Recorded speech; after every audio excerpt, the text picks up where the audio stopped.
سلام دوستان، خوش اومدید به چنل خودتون، چنل کامیا ریاکشن.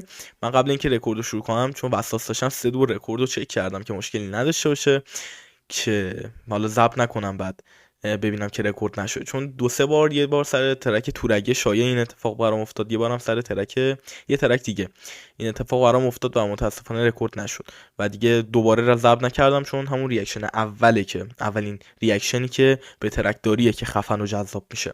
اوکی، امروز بریم به ترک جدید مشکی ریاکشن بریم و آن ویو، اگه اشتباه تلفظ نکنم اسمشو، که اسم ترک اسکیزوفرنیه و موزیک ویدیو هستش. چند دقیقه، حدودا 3 دقیقه و خورده ای از چنل خود مشکی داره پخش میشه. لینک ویدیو اصلی توی دیسکریپشن هستش. اگه گوش ندید، بعد اینکه این ویدیو رو دیدید، حتما وقتی میخواید گوش بدید ترک ها پلتفرم خود آرتیست گوش بدید تا از آرتیست حمایت بشه.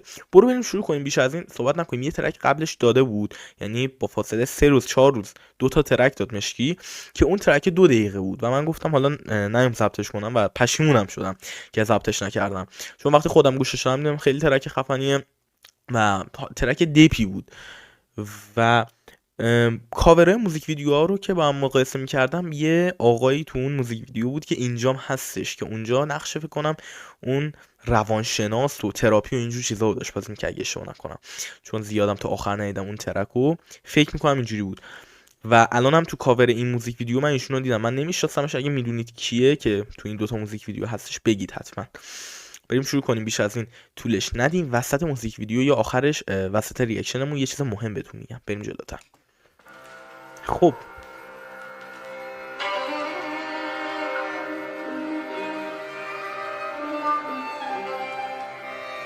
بیتش که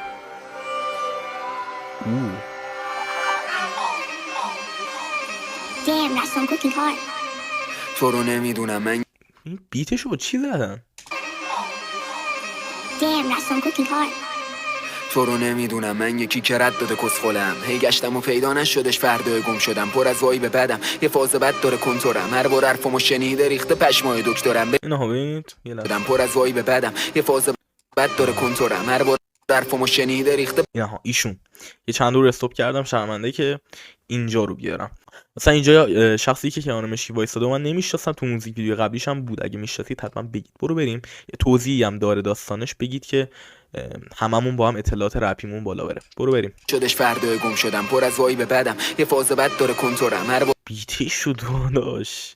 هی گشتم و پیدا نشدش، فردا گم شدم، پر از وای به بدم، یه فاز بد داره کنتورم، هر بار حرفمو شنیده ریخته پشمای دکترم. ببین مشکلاتمو نداره راه حل، هر رو بلیتم رزرو تا فقط به گو برم. چقدر یهو بیتش خفن شد حاجی، خیلی بیتش خفن شد. اولش یه وکال داشتیم که حالا نمیدونم وکال چیه، ولی هی پلی میشد پشت سر هم با یه فاصله مشخصی، بعدش یه وکال دیگه اومد روش، اصلا بیت کامل شد. برو بریم جلوتر. تو رو نمیدونم من یکی که رد داده کسخلم، هی گشتم و پیدا نشدش، فردا گم شدم، پر از وای به بدم، یه فاز بد داره کنتورم، هر بار حرفمو شنیده ریخته پشمای دکترم. ببین مشکلاتمو نداره راه حل، هر رو بلیتم رزرو تا فقط به گو برم. چاله هامون پر نمیشه، فقط میشه چاله تر، ناموسش گاییده شده تو ما دیگه، کاسه صبر نمیدونم وایسا، میگه چالمون پوچی، مشکلاتمو نداره راه حل، هر رو بلیتم رزرو تا فقط به گو برم. چاله هامون پر نمیشه، فقط میشه چاله تر، میگه چالمون پر نمیشه، فقط میشه چاله تر. اوه، هر رو بلیتم رزرو تا فقط به گو برم. چاله هامون پر نمیشه، فقط میشه چاله تر، ناموسش گاییده شده تو ما دیگه، کاسه صبر نمیدونم خودمو چه مرگشونه، دستشون خالی ولی او اینجا یه وکال دیگه هم به اون بیت اضافه شد. حالا چون من زیاد تخصصی تو بیت و اینجور چیزا ندارم، نمیدونم این وکالی که همش داره به بیتمون اضافه میشه هر کدوم وکال چیه، باید یه متخصص بپرسیم. برو بریم جلوتر. ولی همین جوری داره ترک اوج میگیره، به وکال بیت اضافه میشه، پانچ میزنه رزرو تا فقط به گو برم. چاله هامون پر نمیشه، فقط میشه چاله تر، ناموسش گاییده شده تو ما دیگه، کاسه صبر نمیدونم خودمو چه مرگشونه، دستشون خالی ولی تیزی توی حرفشونه، به هر کی حال میدی تهش میخوره ضربه روحت، حجم دروغاشون جر میخوره پرده گوشت، اون بیرون داره یه صدای خاصی داره اینجا مشکی. مثلا ما تو ترک‌های عادیش گوش میدادیم صداش اینجوری نبود. من البته شاید اینجوری فکر میکنم که صداش اینجوری نبود، یکم صداش نمیدونم، مثلا میخواسته بغض به صداش اضافه کنه، میخواسته صداشو ناراحت جلوه بده، یا نه کلا صداش تغییر کرده، چیه داستان. بریم جلوتر، چون صدا یکم صدای گرفته طور میشه گفت هست.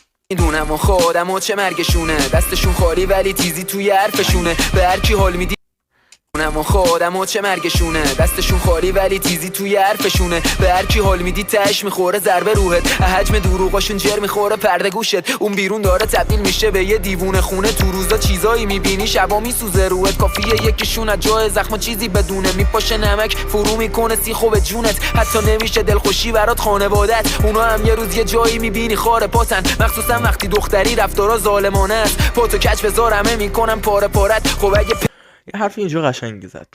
اگه من بخوام روی حرفای چیزی رو حرفای فلسفی بخوام خیلی مانور بدم، ویدیو رو یهو میکنم 20 دقیقه. یعنی نه اینکه ویدیو رو بکنم 20 دقیقه، یعنی فقط 20 دقیقه میتونم راجعش حرف بزنم، چون خودم هم علاقه دارم کل بگیریم بریم تو این فاز فلسفی راجعش 20 دقیقه صحبت کنم. و اینجا این حرفشو که گوش دادم حرفش باش موافقم و حرف قشنگ بود. یه دور پلی میکنم بهتون بگم کافیه یکیشون از جای زخم چیزی بدونه، میپاشه نمک فرو میکنه سیخو به جونت، حتی نمیشه دلخوشی برات خانوادت، اونا هم یه روز یه جایی میبینی خاره پاتن، مخصوصا میگه که حتی نمیشه برات دلخوشی خانوادت، اونا هم یه روز میبینی که خاره پاتن. ببین خاره پا و اینجور چیزا اگه بخوام خیلی واردش بشم، یعنی اگه نخوام خیلی واردش بشم خلاصه بگم، خاره پا و اینجور چیزا منظورش اینه که جلوی پیشرفت تو میگیرن و میگه که تو مثلا اون دلخوشی که داری، میگه که ببین قبلش اینو میگفت بیرون که میبینی اصلا دیوونه خونه است، این قسمت رو میبینی همه چی اوضاع خرابه و وقتی به خانواده میرسی میگی اوکی یه دلخوشی دارم، خانواده‌مو دارم پشت من، اینجور چیزا، و میبینی یه جا همون خانواده‌ته که داره مانع پیشرفتت میشه. میتونه معنیش این باشه، میتونه این باشه که پشتت نیستن. و من با این حرفش خیلی موافقم. خب خانواده که میگن که فقط خانواده برای آدم میمونه، این حرف درست نیستش. خب ولی خب یکم کم صحبت کردم، می‌خواستم برم رو 20 دقیقه راجعش صحبت کنم، چون راجع این من خیلی مدت‌های زیادی نشستم فکر کردم. حالا قبل اینکه این ترک رو گوش بدم، مثلا 1 سال پیش راجع این موضوع خیلی فکر کردم و به یه نتایجی رسیدم، می‌خواستم اونا رو بگم، ولی خب خلاصه کل منظور مطلبمو گفتم. بریم جلوتر. برات خانوادت، اونا هم یه روز یه جایی میبینی خاره پاتن، مخصوصا وقتی دختری رفتارا ظالمانه است، پاتو کج بذار همه میکنم پاره پارت. خب اگه پسری که تنهایی و پا به پاتن، دوری از جب خونه تنها راه عاقلانه است، تویی و پارک و خیابون دود و کام مکام حبس میشی، یه شیزوفرنی میزنی با سایه ها هر میدونم. ببین میگفت اگه حالا مثلا تو دختر باشی رفتارا ظالمانه است. خب و دیگه همه داستانو میدونیم که منظور چیه، نیازی به توضیح نیست. میگه وقتی پسر باشی که تنهایی پسری که تنهایی و پا به پاتن، میگه اگه پسر باشی که تنهایی پا به پاته. اینجا حرف خیلی قشنگی دوباره میزنه که دوباره از ناس که 20 دقیقه بریم راجعش صحبت کنیم. با این حرفش هم خیلی موافقم. میگه که تنها کار عاقلانه‌ای که میتونی بکنی دوری از خونه است. خب حالا این میتونه به خاطر همون خانواده باشه دیگه، اکثرش این 90% به خاطر همون خانواده هست. خب من به این اعتقاد دارم اگه خانواده جو خیلی خوبی داشته باشه و از کنارشون بودن لذت ببری، خانواده خیلی خوبی داشته باشی، اون که همش بیرون از خونه باشی، دور از خانواده و خونه باشی، که راه عاقلانه برای خیلی‌ها حساب میشه، برات راه عاقلانه نیست و ترجیحش نمیدی. ببخشید خیلی دارم استاپ میزنم و خیلی رو توش حرف میزنم، چون توی مثلا این 2-3 تا جمله‌ای که داشت یه چند تا حرف فلسفی خیلی سنگین زد، باید یکم بازش میکردم اینا رو. حالا شاید خیلی از ریاکشن کارا نخوان اینو باز کنن، میگن تکرارش میکنن، یه نظر شاید یه جمله‌ای میگن و میرن، ولی من خواستم بازش کنم. تو هیچ ریاکشن اینجوری نیستم، ولی اینجا خواستم این 2 تا جمله رو باز کنم. شاید هم جلوتر بازم یه حرف سنگینی بزنه، بازم بازش کنم، چون این حرف مهمیه الان. خب و من دوست داشتم تو این ریاکشن که بهش برخوردیم بزنم این حرفا رو، ولی تو ریاکشن دیگه نه. اگه حرف خیلی مهمی نباشه، موضوع خیلی جدی تو جامعه ما به حساب نیاد، من راجعش صحبت نمی‌کنم. بریم جلوتر. اگه پسری که تنهایی و پا به پاتن، دوری از جب خونه تنها راه عاقلانه است، تویی و پارک و خیابون دود و کام مکام حبس میشی، یه شیزوفرنی میزنی با سایه ها هر میدونم، مثل منی دیگه ردی دادی، میدونم مثل منی توی در دیواری، ولی یه قولی به هم بده که مشتی باشی، هر اتفاقی افتاد نبینم کم بیاری. میدونم مثل منی دیگه ردی دادی، یا میدونم مثل منی توی در دیواری، یا ولی یه قولی به هم بده که مشتی باشی، یا هر اتفاقی افتاد نبینم کم بیاری. یا منم اون نوست و خون یه لیوان خون و جل و روکش، وینیستون به کام دودش فرو میره تو چش، این قلباری پاچیده و چروکیده روحش ای داره فرو میره تو گل، محسن پایین روحی همون بگاهی شد، کودک درونم یه مدتی رو ترا میخورد، خودش زخم میزد و میمالید بتادینو روی میز کار کوکائین و کتامین پر بحث و سردی خار ساب زیرو، انقدر میزدم که ودا بگم داره فانی رو، رفیقام قلباشون سیاه بود دستم بار وایت ویدو، روی الستی کل باورام جابجا میشد، درون فرو پاشیدم. ببین من حقیقتش حالا الان داشتم کلا به ترک فکر میکردم، یعنی یه چند دقیقه گفتم ریاکشن خیلی خاصی نداشته باشم، گوش بدم به ترک، چون حالا قبلش یکم زیاد پاس زده بودم، گفتم جبران کنم، یکم بزنم گوش بدیم جبران کنم. الان می‌خواستم اینو بهتون بگم که من تا حالا ترک دپ هم مشکی نشیده بودم، ولی این اولین باری بود که ازش شنیدم، شاید هم قبلا شنیدم نمیدونم، نه نشیدم، سیاسی بود بیشتر یا دیس بود و این اولیش بود که احتمالا شنیدم. البته اون قبلیش که 4 روز پیشم داده بودم شنیدم، ولی حالا این اولی بود که داشتم بهش ریاکشن میرفتم. خلاصه خیلی دو تا موضوع هست، یه همون که صداش تغییر کرده، حالا انگار صداش بغض داره، گرفته، یه همچین چیزی.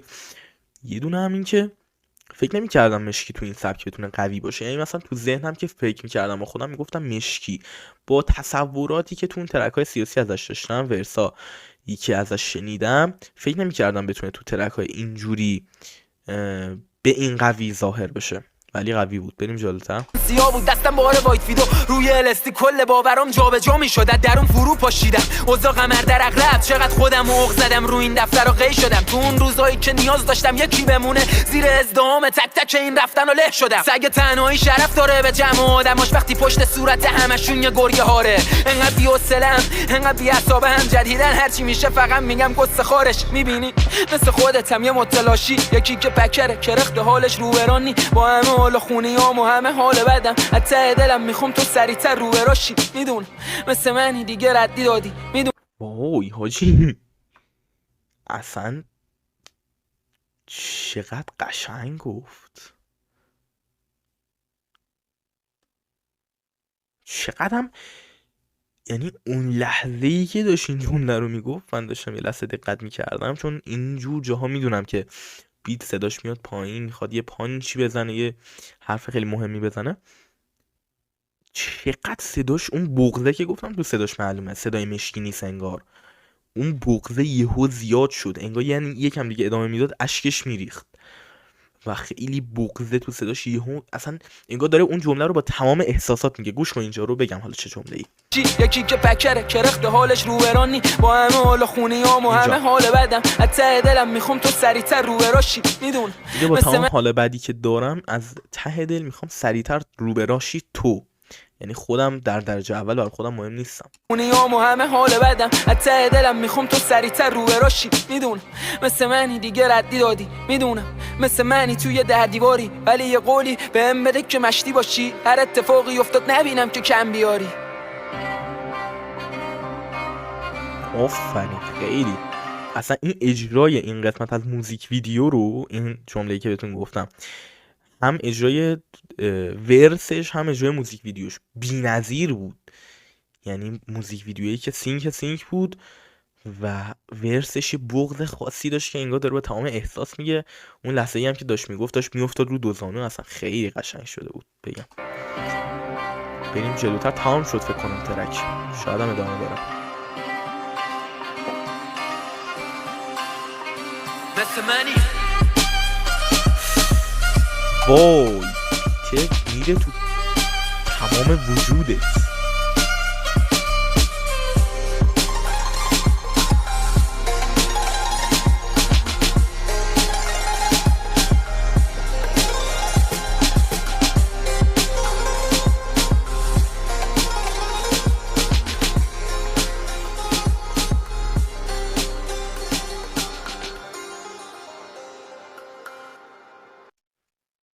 آها ببین یه سری اسم اینجا زده، خب مثلا آن ویو من نمیدونم کیه، شاید هم اشتباه تلفظ میکنم، بعد رسام سهرابی اگه اشتباه نکنم که تو ترک موزیک ویدیو قبلیش هم بود مثلا. مرسی که این ویدیو رو دید، امیدوارم خوشتون اومده باشه. تا ویدیو بعدی